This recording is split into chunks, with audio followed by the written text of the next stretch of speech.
Hello and welcome to my YouTube channel. तो हाल ही में पासपोर्ट इंडेक्स को रिलीज किया गया है। इसके बारे में जानेंगे डिटेल से कि भारत का स्थान कौन से नंबर पे है और साथ ही में दुनिया का जो सबसे शक्तिशाली पासपोर्ट किस देश का है। और साथ ही में ये भी जानेंगे कि पासपोर्ट और वीज़ा में क्या-क्या डिफरेंसेस होते हैं, क्या-क्या अंतर होता है। तो आगे बढ़ने से पहले इस वीडियो को लाइक कर दें, चैनल को सब्सक्राइब कर दें, अपने दोस्तों के साथ शेयर करना बिल्कुल ना भूलें। आप यहाँ न्यूज़ में देख सकते हैं कि most powerful passports 2021 list revealed, India ranks 85। तो इंडिया का जो रैंकिंग है वो 85th पोजीशन पे है। और ये जो रैंकिंग है इसको बोला जाता है हेनली पासपोर्ट इंडेक्स। और हेनली पासपोर्ट इंडेक्स यात्रा की स्वतंत्रता के अनुसार देशों की वैश्विक रैंकिंग करता है। ये 2006 में इसको स्थापित किया गया था। और साथ ही में इंटरनेशनल एयर ट्रांसपोर्ट एसोसिएशन के साथ मिलकर ये विश्व की लगभग 199 पासपोर्ट को ये रैंक करते हैं।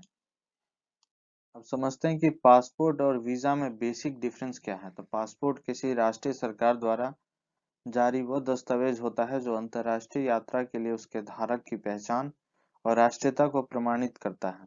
अगर आप इंडिया में रहते हैं और अगर आप स्विट्जरलैंड जाना चाहते हैं तो आपको उसके लिए भारत सरकार से एक डॉक्यूमेंट बनवाना होगा, जिसमें आपकी जो आइडेंटिटी है या फिर और साथ ही में जो आपका नेशनलिटी है, राष्ट्रीयता है, उसको प्रमाणित किया जाएगा और उसमें दर्शाया जाएगा कि आप भारत के ही निवासी हैं।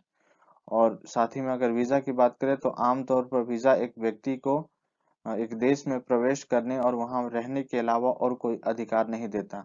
अगर आप अमेरिका जाना चाहते हैं तो आपको अमेरिका से परमिशन लेना होगा और परमिट लेनी होगी कि आप उनके देश में एंटर करना चाहते हैं। और घूमने के लिए अगर जाना चाहते हैं तो नॉर्मल वीजा आपका काम कर देगा। लेकिन इन केस अगर आप वहाँ पे काम करने के लिए जाते हैं तो आपको वर्क वीजा की जरूरत पड़ेगी। और अगर वहाँ पे किसी अन्य कारण के लिए ज्यादा दिन के लिए रुकना चाहते हैं तो आपको स्टे वीजा की जरूरत पड़ेगी और वो आपको बनवाना पड़ेगा वहाँ पे परमिशन लेके। अब इंडिया की रैंकिंग की बात करें तो इंडिया को 2021 में 85th पोजीशन मिला है, जो काफी खराब रैंक है। और 2006 में इंडिया को अब तक का सबसे बेस्ट रैंकिंग मिला था 71st पोजीशन। लेकिन उसके बाद से आप देख सकते हैं इसमें गिरावट जारी है, जो काफी चिंता का विषय है। और बात करें डेस्टिनेशन की तो विश्व भर में लगभग 58 ऐसे कंट्रीज हैं जहां पे इंडियंस को वीजा फ्री एक्सेस मिलता है। साथ ही में यूरोप की बात करें तो सर्बिया इकलौता देश है जहां पे इंडियंस को वीजा फ्री एक्सेस मिलता है। और अमेरिकन कंटिनेंट में केवल दो ही देश हैं, बोलिविया और एल सल्वाडोर, दो ही ऐसे देश हैं जहाँ पे वीजा फ्री एक्सेस मिलता है। तो इस क्षेत्र में भारत सरकार को बहुत सारा काम करने की जरूरत है। साथ ही में जो जो भी टूरिस्ट फॉरेन में ट्रैवल करते हैं उनको एक प्रॉपर ट्रेनिंग देने की आवश्यकता है, ताकि उनका कंडक्ट फॉरेन लैंड में काफी अच्छा बना रहे और इस रैंकिंग में हम लोग सुधार कर सकें। अगर बात करें कि दुनिया का सबसे पावरफुल पासपोर्ट कौन सा है तो आप यहाँ पे देख सकते हैं जापानीज पासपोर्ट 2018 से 2021 के बीच में लगातार 4 सालों से फर्स्ट रैंक पे अपने आप को काबिज किए हुए है, जो काफी इम्प्रेसिव है। इससे काफी कुछ सीखने को मिल सकता है। और साथ ही में अगर डेस्टिनेशन की बात करें तो दुनिया के लगभग सभी देश जापानीज पासपोर्ट को रिकॉग्नाइज करती है और वीजा फ्री एक्सेस इनके सिटीजन्स को मिलता है। दुनिया का सबसे कमजोर पासपोर्ट की बात करें तो अफगानिस्तान का पासपोर्ट दुनिया का सबसे कमजोर पासपोर्ट है। और हेनलीज पासपोर्ट इंडेक्स में इसको सबसे लास्ट पोजीशन दिया गया है, वो 110।